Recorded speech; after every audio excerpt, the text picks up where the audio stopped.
सही काम किया है। फिरहाद हाकिम तो डिसिडेंट बन गया है। ममता बनर्जी उनको मेयर बनाए थे और अभी ममता बनर्जी को खिलाफ चला गया। बोलना क्या है इसमें? ये विश्वासघात है। ये तो बीजेपी का स्टाइल है, विरोधियों को आवाज बंद कर देना। इसलिए ये सब अनडेमोक्रेटिक शब्द वो लोग इस्तेमाल किया।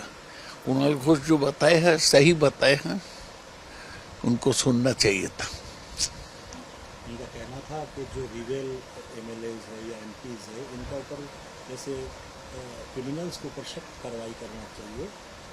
वो अगर कोई गुनाह करते तो उनका ऊपर भी एकदम सेम तरीके से स्टेप लेना चाहिए। तो सही बात बताया कुणाल घोष कि बीजेपी को वॉशिंग मशीन में बनना नहीं है। वो तो यही करते हैं, लोगों को लेते हैं, वॉशिंग मशीन को सब लोग को साफ कर देते हैं। ये सही नहीं है। पॉलिटिकल एनालिसिस कहते हैं कि जो ये एनसीपीआई बना है या जो लोग रिवेल एमपीज है, ये लोग पीछे से बीजेपी को ही सपोर्ट कर रहे हैं। हाँ, तो सब लोग जानते हैं। ये तो दिल्ली में जो डिसिडेंट एमपीज है, वो लोग तो बताए हैं कि वो एनडीए को समर्थन करेंगे, क्योंकि एनडीए का संख्या 362 से कम है। संविधान संशोधन पास नहीं कर पाएंगे, इसीलिए ऑपरेशन लोटस के माध्यम से उसको लिया गया था। वो तो जीते थे एनडीए को विरोध करके, अभी एनडीए के समर्थन बन गए हैं ये so called dissident MPs of the Trinamool. इनमें से कोई अगर फिर से दीदी के घर में वापस आना चाहेंगे, वो तो उस समय विचार किया जाएगा। अभी ये विचार विमर्श का समय नहीं है।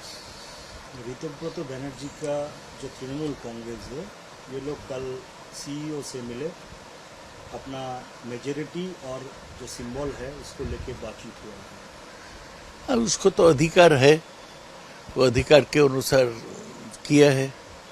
लेकिन ये अगर कानून के अनुसार चले तो इन लोग को रिकॉग्निशन नहीं मिलना चाहिए, क्योंकि तृणमूल कांग्रेस एक ही है, उसका चेयरपर्सन ममता बनर्जी है।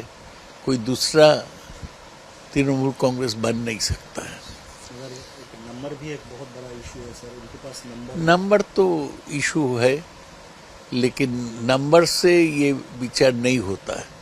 जो रिजर्वेशन ऑफ सिंबल्स ऑर्डर 68 है, उसमें नंबर की बात नहीं, उसमें असल बात बोला गया कि दल का संविधान के अनुसार कौन स्वीकृति पाएगा। आप लोग भी सर ईसीआई से मिलने जाएंगे दिल्ली में या कोलकाता? हम चिट्ठी भेजे हैं, इसके पीछे चिट्ठी भेजे हैं और हमारा जो कमेटी वो पूरा इसी को दिए है, इसी विचार करेंगे। सर ममता बनर्जी के शरण नहीं आया था ये यूरोप सीपीआईएम से, और फिर यहाँ से दूसरी जगह ममता बनर्जी के खिलाफ बोल रहे कि वो गाइडर बन के रहे। गाइडर सही शब्द नहीं है, गाइड सही शब्द है। बोल रहे हैं, लेकिन अभी ममता बनर्जी चेयरमैन थी, उसको हटाया दिया गया, दूसरा किसी को बना दिया गया। ऋतुव्रत को जो बयान है उसमें कोई सत्य नहीं है। ममता बनर्जी मदन मित्र को लाए हैं चीफ व्हिप के फिरहाद हकीम की जगह। सही काम किया है। फिरहाद हाकिम तो डिसिडेंट बन गया है। ममता बनर्जी उनको मेयर बनाए थे और अभी ममता बनर्जी को खिलाफ चला गया। बोलना क्या है इसमें? ये विश्वासघात है। बहुत क्लोज थे आपके भी, वो बहुत क्लोज थे ये माना जाता है। नहीं, वो तो रोज ममता बनर्जी के साथ घर लौटते थे। ममता बनर्जी उनको एक काउंसिलर से लेके कलकत्ता का मेयर बनाई थी और मंत्री भी बनाई थी। अगर लोगों में कोई ग्रैटिट्यूड नहीं है तो हम क्या कर सकते हैं? इस तरह से आप लोग का दिन साथ रहा, उसके बाद बस अपना पोजीशन और पार्टी का हुआ? नहीं, दोनों चीज हुआ। तृणमूल से जो लोग तोड़ के गए, दो कारण किया, एक पैसा का लालच और एक ईडी सीबीआई से बचने का डर। सर ममता जी कभी अकेले एमपी हुआ करते थे, उसके हाँ। बाद बहुत बड़ा नंबर हुआ, फिर नंबर आप लोगों का कम हुआ है, क्या लगता है कि ये तो होता ही है, पॉलिटिक्स में अप एंड डाउन होता ही है। 2004 में ममता एक ही एमपी थी, 2006 में तृणमूल कांग्रेस का केवल 29 एमएलए था, तो उससे बढ़ गया। 2011 में ममता बनर्जी हुकूमत में चली आई। सर अभी भी जितने लोग आप लोग जो ममता दीदी के साथ अभी भी हो, एक टीम हो, लगता है आपको कि इससे कोई नहीं चुकेगा और आगे जाके? ये कौन पक्का बात कह सकता है, ये पॉलिटिक्स का बात है, देखा जाएगा। सर डेरेक ओब्रायन जी ट्वीट करते हैं कि बीजेपी गवर्नमेंट आने के बाद बस अंडे के लेकर ही चर्चा है, जो रिबेल्स है इनके ऊपर अंडा फेंका जा रहा है और मिड डे मील से जो है अंडा हटा दिया जा रहा है। सही बताया है। मिड डे मील में लोगों को, बच्चों को अंडा मिलता था, उसमें प्रोटीन था, वो जरूरी था, उसको हटा दिया गया।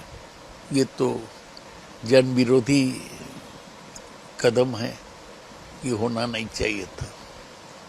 कहीं ना कहीं न्यूट्रिशंस की कमी, न्यूट्रिशन तो कमी हो गया, अंडा से जो प्रोटीन मिलता था वो तो अभी मिलेगा नहीं। और लोगों पर फेंकना, कल भी तृणमूल कांग्रेस के बहुत सारे लोगों पर अंडा फेंका गया। उसका प्रेसिडेंट श्रमिक भट्टाचार्य तो बोला है कि डेमोक्रेसी वो नहीं मानते हैं, नहीं होना चाहिए, बीजेपी के कुछ आदमी को अंडा फेंकना नहीं चाहिए। तब भी होता है, मतलब उसको कोई कंट्रोल नहीं है। पार्टी में सब लफंगा लोग जुट गए हैं, वही कर रहे हैं। अग्निमित्रा पाल सुबह कहते हैं कि जो लोग वेजिटेरियन हैं वो, उनको क्या प्रोटीन नहीं मिल रहा है? फिर मिलता है। अग्निमित्रा पाल कौन एक्सपर्ट होते हैं डाइट के बारे में? इस्कॉन खाना प्रोवाइड करेगा मिड डे मील। हाँ तो ठीक है, इस्कॉन अच्छा संस्था है, वो तो दीघा में भी मंदिर में खाना देते हैं। लेकिन इस्कॉन को हम पसंद करते हैं इसलिए मतलब नहीं कि स्कूल के बच्चों को प्रोटीन नहीं दिया जाएगा। कहीं ना कहीं ये मांस और मछली के खिलाफ जा रहे, सारे जगह वेजिटेरियन करने की कोशिश। ये तो बीजेपी का एक तो पुराना लाइन है। तो हिंदुस्तान है, हिंदू के नाम में वो यही करने चाहते हैं। अग्निमित्रा पॉल कहते हैं कि श्यामा प्रसाद मुखर्जी का बहुत बड़ा योगदान है बंगाल को बनाने के लिए, और इनका जो है बायोग्राफी टेक्स्ट बुक में लाने की वो प्रपोजल है। ये तो उन लोग का प्रपोजल है। श्यामा प्रसाद मुखर्जी बड़े आदमी थे, इसमें कोई शक नहीं है। बहुत बड़ा देश प्रेमिक थे, इसमें भी कोई शक नहीं है।